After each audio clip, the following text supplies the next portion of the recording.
तर hello everyone. तर आज आपण शिकणार आहोत सराव संच 28 इयत्ता 7वी. त्याआधी आपले 2 सराव संच झालेले आहेत. तर आपण आता बघूया काय आहे सराव संच 28. बघा इकडे काय म्हणते, सोपे रूप द्या. ठीक आहे, काय आहे सोपे रूप द्या. ठीक आहे, तर बघा इथं काय भागाकाराची उदाहरणं दिली आहेत. हे बघा हे सगळे भागाकाराची. तर आपण याच्यासाठी काय एक सूत्र बघूया. तर बघा काय आहे ते,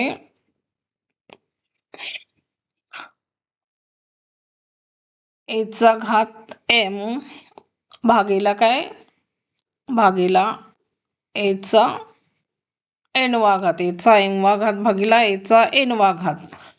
जर पाया काय असेल सेम असेल तर काय होते, याची काय होते वजाबाकी होते घातांकाची. ठीक आहे,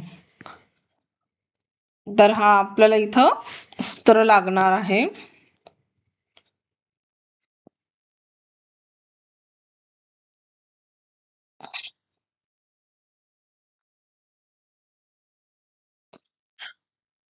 पाया काय असेल इथं सेम असेल, पाया काय असेल सेम असेल तर ए ला घातांक एम भागीला ए ला घातांक एन म्हणजेच काय होते ए ला घातांक एम मायनस एन, म्हणजे यांची काय होते घातांकाची वजाबाकी होते. तर बघा आता पहिला उदाहरण बघूया आपण.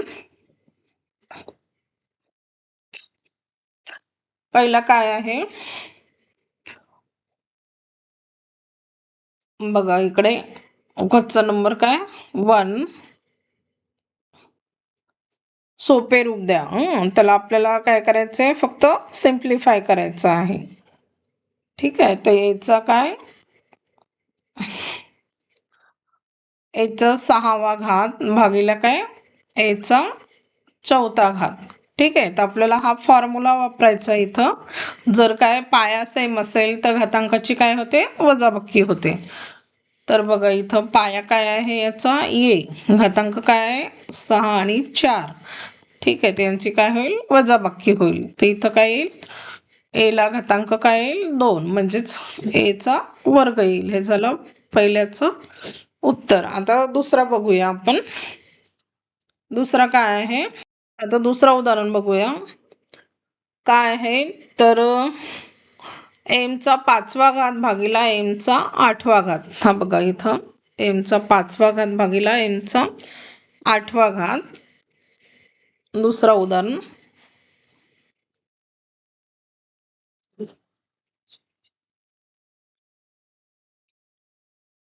एम चा काय 5वा घात भागीला काय एम चा 8वा घात.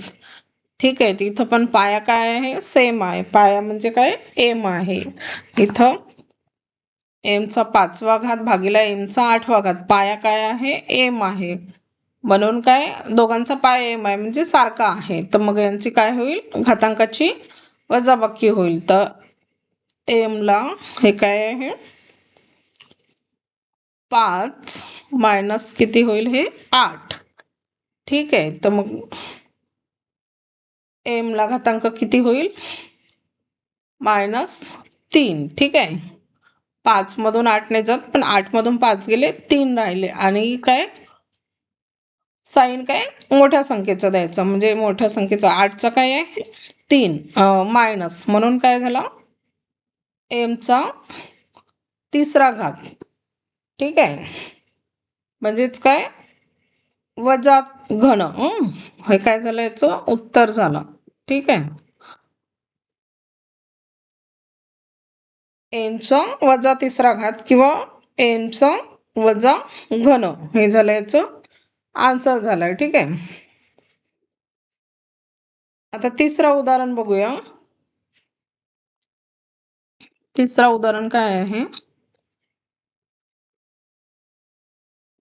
पी चा घन भागिले काय पी चा 13वा घात. ठीक आहे, तर इथं पाया काय आहे पी आहे. पाया पी आणि यांचं काही भागाकार आहे म्हणून घातांकी संख्यांची काय करू आपण वजाबाकी करूया. तर बघा आता हा लिहिला पाया आपण पी आणि यांची वजाबाकी. आता हे 3 मायनस किती झाले 13. तिथं सेम तसंच वजाबाकी झाल्यानंतर काय चिन्ह मोठ्या संख्येचं म्हणजे 13 मधून 3 गेले किती राहिले 10 आणि चिन्ह काय इथं मोठ्या संख्येचं म्हणजे मायनसचा. ठीक आहे, हे झालं याचं उत्तर झालं.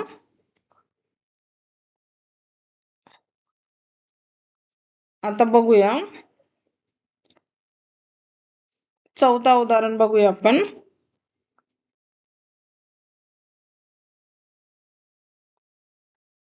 चौथा काय x ला घातांक 10 भागिले x ला घातांक 10. ठीक आहे, चौथा आहे x ला घातांक 10 x ला घातांक 10 भागिले काय x ला घातांक 10. ठीक आहे, तर आपण लिहून घेऊया. पाया काय आहे x, घातांक आहे 10, दोघांचा पण 10 म्हणून हे 10 मायनस 10. तर हे किती झालंय 10 मधून 10 गेले 0 म्हणजे हे x ला घातांक किती झाला 0. तर x ला घातांक 0 म्हणजे काय तर किती असते याची व्हॅल्यू 1 असते. ठीक आहे, कुठल्याही संख्येला घातांक जर 0 असेल तर त्याची व्हॅल्यू काय असते 1 असते.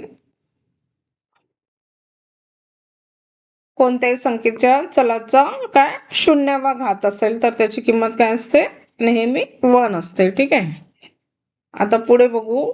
प्रश्न पहिला संपलेला आहे, आता प्रश्न दुसरा बघूया. दुसरं काय किंमत काढायची आपल्याला. किंमत काढायची काय -7 ला घातांक 12 भागिले -7 ला घातांक 12. ठीक आहे, क्वेश्चन नंबर 2.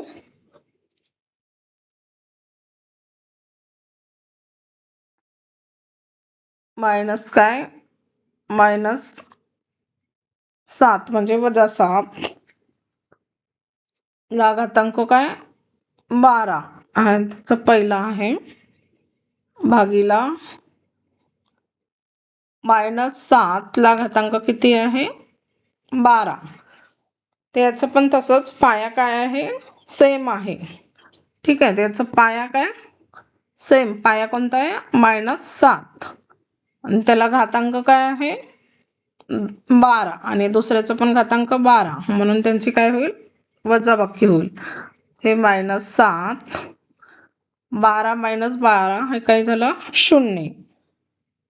तर आता कुठल्याही संख्येला घातांक 0 म्हणजे त्याची व्हॅल्यू किती असते 1 असते. ठीक आहे, त्याचं पण आन्सर काय आलं 1 आलं. ठीक आहे, तर आपण आता याच्यामधला दुसरा एक्झाम्पल बघूया. क्वेश्चन नंबर 2 मधलं. तर दुसरं काय आहे 7 ला घातांक 5 भागिले 7 ला घातांक 3 म्हणजे 7चा घन. तर बघूया आपण आता. याचा पण पाया काय आहे सेम आहे, तर पाया आपण लिहून घेतला. मग घातांकांची काय होईल वजाबाकी, हे भागाकार असल्यामुळे काय होईल यांची वजाबाकी होईल. ठीक आहे, तर मग हे 7 ला घातांक 5 2.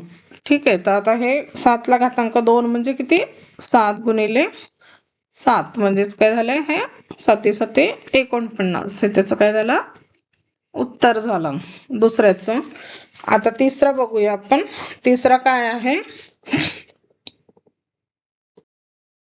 बघा. तिसरा उदाहरण काय आहे 4/5 ला घातांक 3 भागिले 4/5 ला घातांक 2.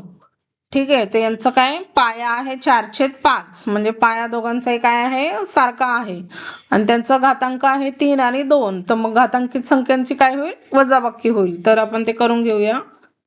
4/5. ठीक आहे, याला घातांक 3 मायनस हा 2 यांची काय झाली वजाबाकी होईल. ठीक आहे, पाया काय सेम आहे म्हणून ह्या भागाकारामध्ये पाया सेम असल्यास घातांकाची काय होते वजाबाकी होते. तर पाया 4/5 3 मधून 2 गेले, 1 राहिला. ठीक आहे. तर आता 4/5 ला घातांक 1 म्हणजेच काय होते? 4/5.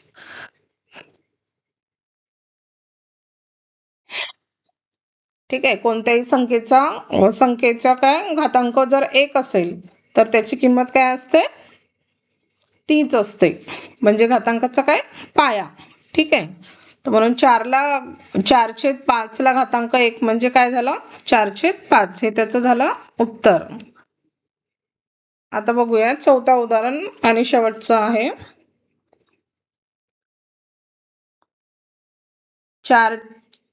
4 ला घातांक 7 भागिले 4 ला घातांक 5. ठीक आहे. तर याचा पाया काय आहे? याचा पाया आहे 4. ठीक आहे. याचा पाया आहे 4 आणि घातांक 7 आणि 5. म्हणजे 4चा 7वा घात भागिले 4चा 5वा घात. ठीक आहे. तर बरोबर आपण पाया लिहिला आणि यांची काय होईल मग वजाबाकी. ठीक आहे. तर हे 4 ला किती होईल? 7 मधून 5 गेले, हे 2 म्हणजे 4चा वर्ग. ठीक आहे. 4चा दुसरा घात म्हणजे 4चा वर्ग म्हणजे 4 गुणिले काय? 4. बरोबर हे किती झाले? 16. हे त्याचं काय झालं? उत्तर झालं. म्हणजे 4चा 7वा घात भागिले 4चा 5वा घात बरोबर किती आला? 16 आला. तर आपला सराव संच इथं संपलेला आहे. तर व्हिडिओ आवडला असेल तर लाईक करा, शेअर करा आणि सबस्क्राईब करा. थँक्यू.